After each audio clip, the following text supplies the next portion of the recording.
Assalamualaikum warahmatullahi wabarakatuh. Saya Ika Nawa, Prodi Pendidikan Ekonomi semester 6A dari Institut Pangeran Dharma Kusuma Indramayu. Dalam video ini, saya akan menjawab pertanyaan yang berbentuk soal yang diberikan oleh dosen saya, yaitu Bapak Janki Dausat MPD, mata kuliah PAI 2. Dalam Islam, niat memegang peranan penting dalam menentukan sah atau tidaknya suatu amalan, serta menentukan pahala yang akan didapatkan. Hadisnya yaitu innamal a'malu binniyat. Sesungguhnya amal itu tergantung niatnya, menjadi dasar utama dalam memahami pentingnya niat. Niat adalah kehendak hati. Niat adalah keinginan dalam hati untuk melakukan suatu perbuatan, terutama dalam konteks ibadah. Niat bukan sekadar ucapan lisan, tapi lebih pada tekad dan kehendak yang timbul dari dalam hati. Niat membedakan ibadah. Niat berfungsi membedakan antara suatu ibadah dengan ibadah lainnya, atau membedakan ibadah dengan aktivitas biasa. Contohnya, niat membedakan antara sholat fardu dengan sholat sunnah, atau membedakan antara mandi biasa dengan mandi wajib. Niat menentukan pahala. Niat juga menentukan apakah suatu amalan akan mendapatkan pahala atau tidak. Jika niatnya ikhlas karena Allah, maka amalan tersebut akan bernilai ibadah dan mendapatkan pahala. Namun, jika niatnya bukan karena Allah, misalnya karena ingin dipuji orang lain atau ria, maka amalan tersebut tidak akan bernilai ibadah dan bahkan bisa mendatangkan dosa. Contoh penerapan niat dalam kehidupan. Sholat. Seseorang yang sholat fardu dengan niat karena Allah akan mendapatkan pahala dari Allah. Jika ia sholat dengan niat ingin dipuji orang lain, maka pahalanya akan hilang. Sedekah. Seseorang yang bersedekah dengan niat ikhlas karena Allah akan mendapatkan pahala dari Allah. Jika ia bersedekah dengan niat ingin dipuji orang lain, maka pahalanya akan hilang. Menuntut ilmu. Seseorang yang menuntut ilmu dan niat karena Allah, maka mendapatkan pahala dan kemudahan dalam belajar. Jika ia menuntut ilmu dengan niat ingin mendapatkan nilai tinggi atau ijazah, maka pahalanya akan berkurang. Bekerja. Seseorang yang bekerja dengan niat mencari nafkah halal untuk keluarga dan beribadah kepada Allah, akan mendapatkan pahala dari Allah. Jika ia bekerja hanya untuk mencari uang semata, maka pahalanya akan berkurang. Makan dan minum. Makan dan minum, meskipun bukan ibadah, juga bisa bernilai ibadah jika diniatkan untuk menjaga kesehatan agar bisa beribadah dengan baik. Hijrah. Seseorang yang berhijrah atau pindah tempat tinggal karena Allah dan Rasul-Nya akan mendapatkan pahala hijrah. Namun jika ia berhijrah karena alasan duniawi, maka hijrahnya akan bernilai sesuai dengan tujuan duniawinya. Pentingnya menjaga niat. Menjaga niat agar tetap ikhlas karena Allah merupakan sebuah perjuangan yang membutuhkan latihan dan kesabaran. Ulama mengatakan bahwa niat seorang mukmin lebih utama dari amalnya, karena niat yang baik akan mengantarkan seseorang pada amalan yang baik. Seorang muslim dapat meraih keberkahan dalam setiap amal perbuatannya, baik yang besar maupun yang kecil. Tidak boleh dihilangkan dengan keraguan. Kaidah fikih, keyakinan tidak dapat dihilangkan dengan keraguan. Al-yakinu la yuzalu bil syaki. Menyatakan bahwa sesuatu yang sudah diyakini kebenarannya tidak boleh dibatalkan oleh keraguan yang muncul kemudian. Keraguan tersebut tidak bisa mengalahkan keyakinan yang sudah ada. Kaidah ini penting dalam berbagai aspek kehidupan, terutama dalam ibadah dan muamalah, menghilangkan rasa was-was dan keraguan yang berlebihan. Contoh penerapan dalam kehidupan sehari-hari. Wudhu. Jika seseorang yakin sudah berwudhu, namun kemudian ragu apakah wudhunya batal, maka ia tetap dalam keadaan suci dan tidak perlu berwudhu lagi. Sholat. Jika seseorang ragu apakah sudah rakaat ketiga atau keempat dalam sholat, maka ia harus berpegang pada paling sedikit, yaitu 3 rakaat. Karena itulah yang diyakini puasa. Jika seseorang ragu apakah matahari sudah terbenam atau belum saat berbuka puasa, maka ia tidak boleh berbuka sampai yakin bahwa matahari telah tenggelam, karena hukum asalnya adalah siang hari. Jual beli.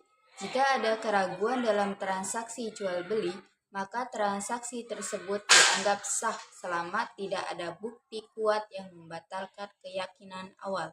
Pentingnya kaidah ini membantu menghilangkan rasa was-was dan kebimbangan dalam menjalankan ibadah, memudahkan dalam mengambil keputusan di berbagai situasi, menjaga kemaslahatan dan kemudahan dalam beribadah dan bermuamalah, mencegah timbulnya kesulitan dan kesukaran yang berlebihan dalam menjalankan syariat.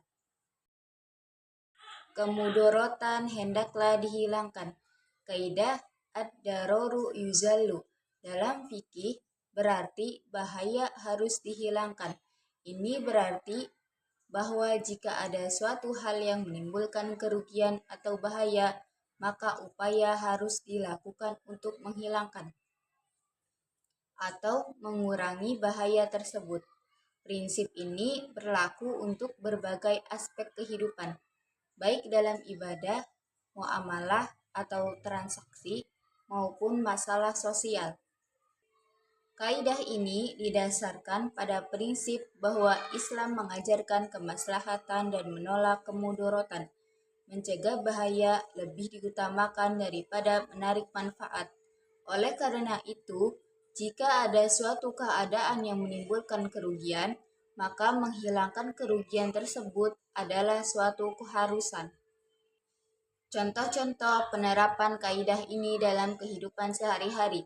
Dalam ibadah, jika seseorang sakit dan tidak mampu berdiri saat salat, maka ia boleh duduk atau bahkan berbaring untuk melaksanakan sholat. Ini menghilangkan kemudorotan karena tidak memaksakan diri dalam keadaan sakit.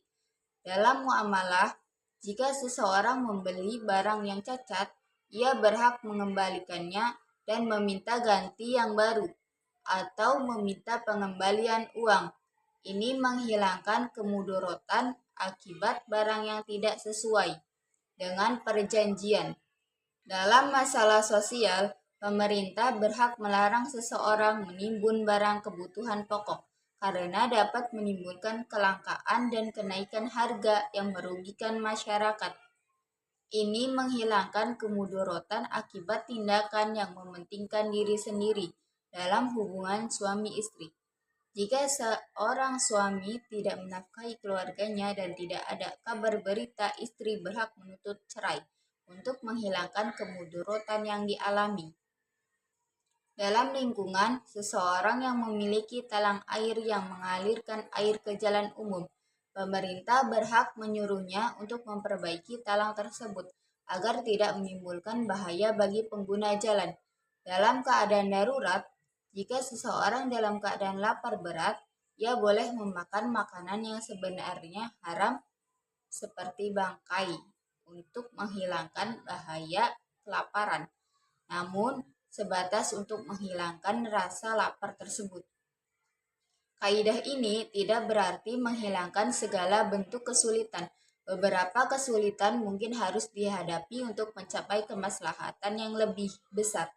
Penerapan kaidah ini harus bijaksana dan mempertimbangkan berbagai aspek agar tidak menimbulkan kemudorotan baru. Dalam situasi tertentu, menghilangkan kemudorotan mungkin membutuhkan tindakan yang berani dan tegas, seperti dalam kasus menimbun barang atau praktik monopoli. Kesulitan membawa keringanan. Kesulitan dalam membawa keringanan atau rukhsah dalam Islam seringkali muncul karena interpretasi yang berbeda-beda atau penyalahgunaan keringanan tersebut. Beberapa kesulitan yang umum terjadi adalah salah memahami kondisi yang membolehkan keringanan.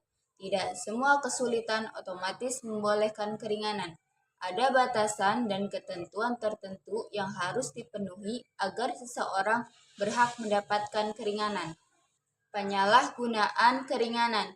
Sebagian orang mungkin menggunakan keringanan sebagai alasan untuk menghindari kewajiban agama tanpa alasan yang syar'i. Perbedaan pendapat ulama. Terkadang ulama memiliki pandangan yang berbeda mengenai jenis kesulitan tertentu yang membolehkan keringanan sehingga menimbulkan kebingungan. Keterbatasan pemahaman. Kurangnya pemahaman tentang prinsip-prinsip dasar agama dan kaidah-kaidah fikih terkait rukhsah dapat menyebabkan seseorang salah dalam mengambil keringanan. Contohnya sakit. Seseorang yang sakit boleh tidak berpuasa, namun jika sakitnya tidak terlalu parah dan tidak membahayakan, ia tetap dianjurkan untuk berpuasa atau menggantinya di lain waktu. Menyalahgunakan sakit untuk tidak berpuasa, padahal sebenarnya mampu, adalah contoh penyalahgunaan keringanan. Safar atau bepergian. Musafir boleh mengqosor atau memendekkan dan menjamak atau menggabungkan salat. Namun, jika perjalanan tersebut untuk tujuan maksiat seperti merampok atau berjudi, maka keringanan ini tidak berlaku. Kekurangan. Anak kecil dan orang gila tidak dibebankan kewajiban agama yang berat.